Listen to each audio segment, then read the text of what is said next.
உனக்கு என்ன தம்பி பிரச்சனை? உனக்கு என்ன பிரச்சனை? உனக்கு என்ன தேர்தல் ஆணையம்? ஏய், அரசு சொல்றத தேர்தல் ஆணையம் கேட்கணுமா? தேர்தல் ஆணையம்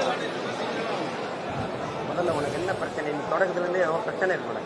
தள்ளி வாங்கிட்டு வாங்கி தேர்தல் ஆணையம் அரசு. ஏய், தேர்தல் ஆணையம் அரசு நடத்துதா? அரசு தேர்தல் ஆணையத்தை நடத்துதா? காமெடி பண்ணிட்டு அலையாதைய. அப்புறம் ஏன் எதிர்க்கிறாங்க? எதிர்க்கிறோம்னு ஏன் சொல்ற? எப்போ நீதிமன்றத்தில் வழக்கு போட்டா? எப்படி வழக்கு போட்ட? எப்படி வழக்கு போட்ட? இதை எதிர்க்கிறேன்னு போட்டியா? உன்னை இன்னைக்கு இல்ல, ரொம்ப நாளா பாக்குறேன். உனக்கு ஏதோ பைத்தியம் ஆயிட்டாங்க நினைக்கிறேன்.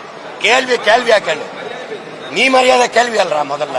டேய், நீ முதல்ல கேள்வி கத்துக்கிட்ட போடா. ஒரு பத்திரிக்கை ஒரு மைக்க தூக்கிட்டு கேமரா எடுத்து வந்தா பெரிய வெங்காயம் மாடா நீ. முகரை போடாங்க.